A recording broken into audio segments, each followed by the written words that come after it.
has one described marriage as like two separate streams of water joined together, each flowing its own way.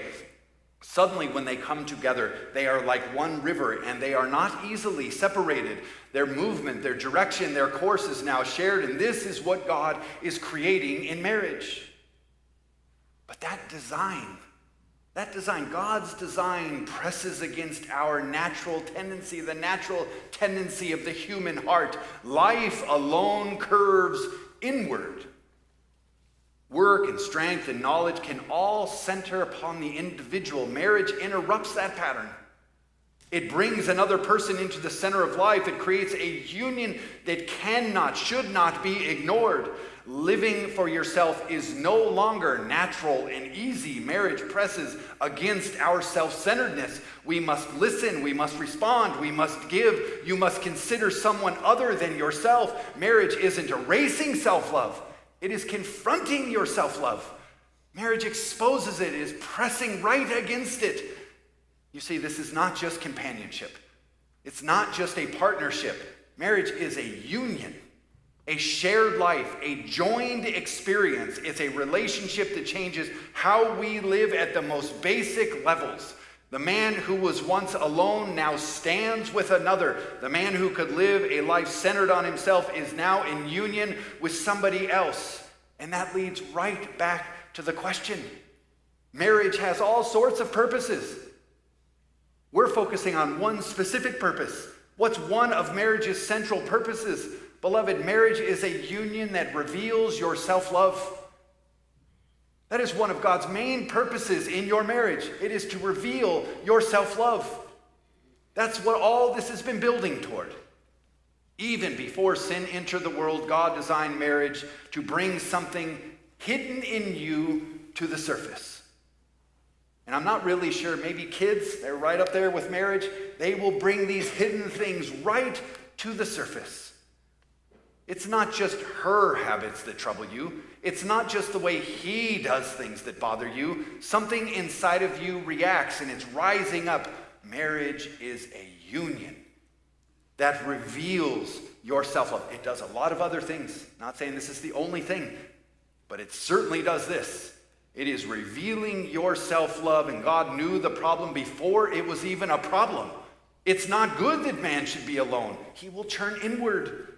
Adam is not yet sinful. He hasn't failed. He's not weak. He's walking with God in a perfect world. However, something is missing.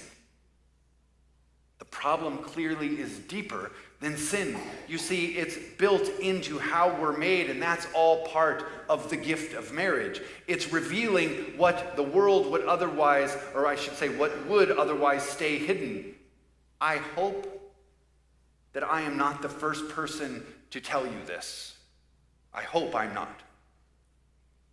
You are not as easy to live with as you think you are. But God knows that a life that's not drawn outward will slowly bend inward. That's the beauty of marriage. Seeing the animals two by two, completeness in these animals, but none of them can share life with the man. There was no helper fit for him, so God provides a helper fit for Adam. God generously provides this incredible gift. Your wife is not just another human being. She's the exact answer, brothers, that is what's missing in you. She's God's gift to you. And rather than seeing her as a gift, I'm sad to say, many men say things like, she's too emotional. She's overreacting again. Why does she make everything such a big deal? I can't do anything right for her. All I want is a little respect from this woman. Now I can see wives are you listening? Are you listening to what he's saying? Let me tell you, wives, you're not always the sweet little cupcake that you might think you are. But this is why marriage is so intense. It's not just that we're different from one another. It's that two people are brought into union that are filled with self-love. That's the problem. Geerhardus Vos says, Speaking of the heart having a center, something is constantly returning to. Left alone, that center becomes the self. Marriage brings another person in to that space, and they start moving all your furniture around. Love is to move outward. It's to give. It's to yield. It's to sacrifice. Self-love resists moving my furniture around. And that's one of the great purposes of marriage.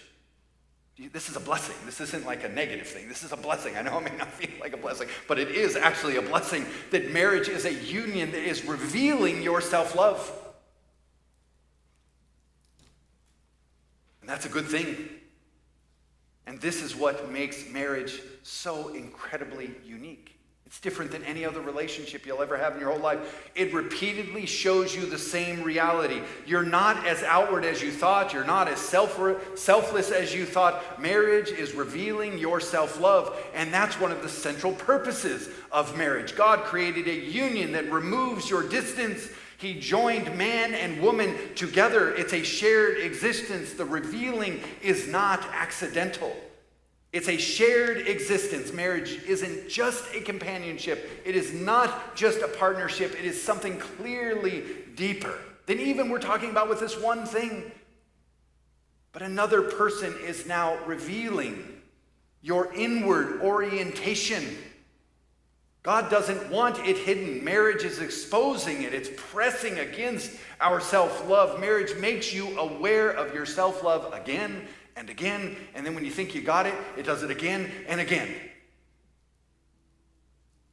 Petrus van Maastricht wrote that the heart naturally inclines toward itself as its last end.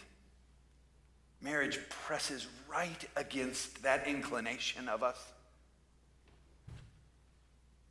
And so if you're sitting here this morning with us and you are not a Christian, your life reveals self-love. Everything still centers on you, especially if you're not married. You live for yourself and not for God. You want to live your way. You don't want anybody messing with your furniture.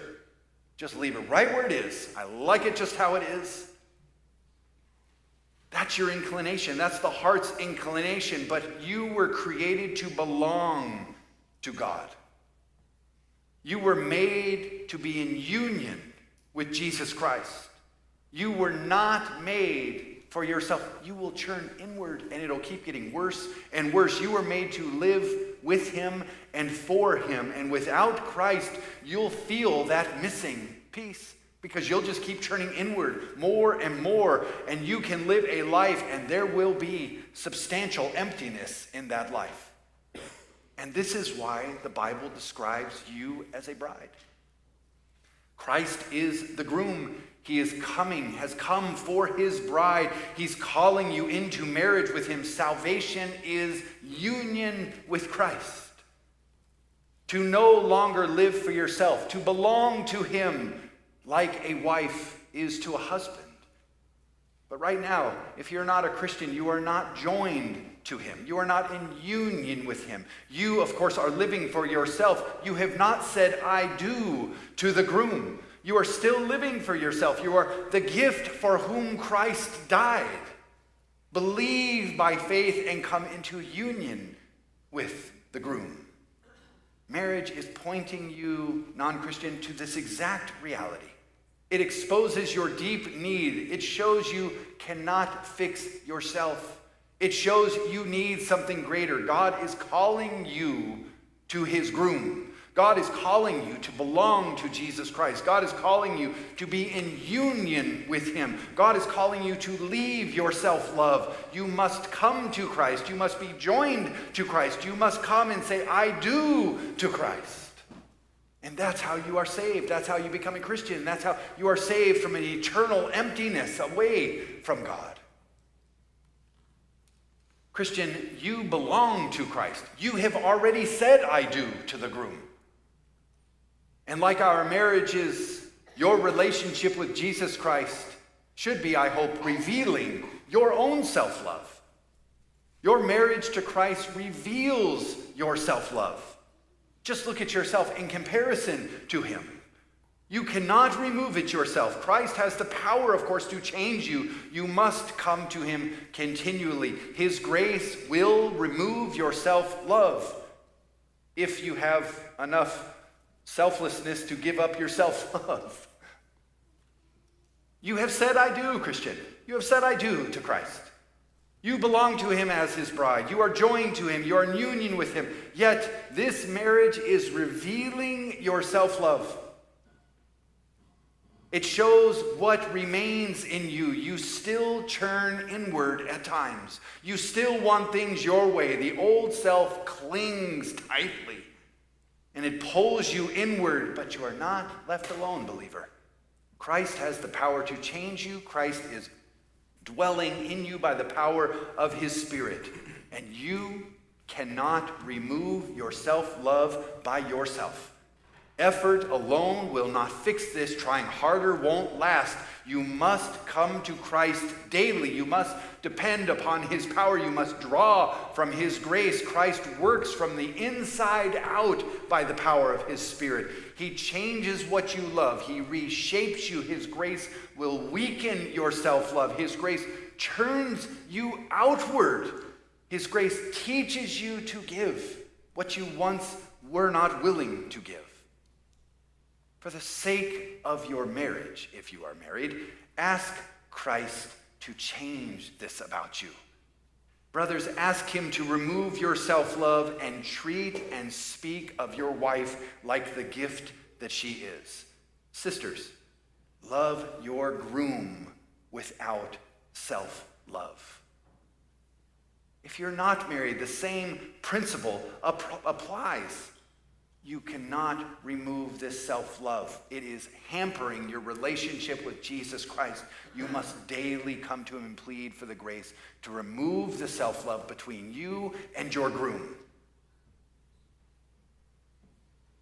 Come to the groom for grace and ask him to change your heart. Ask him to remove your self-love. He clearly has the power to do this. He'll churn your self-love outward. You'll stop keeping score with Christ.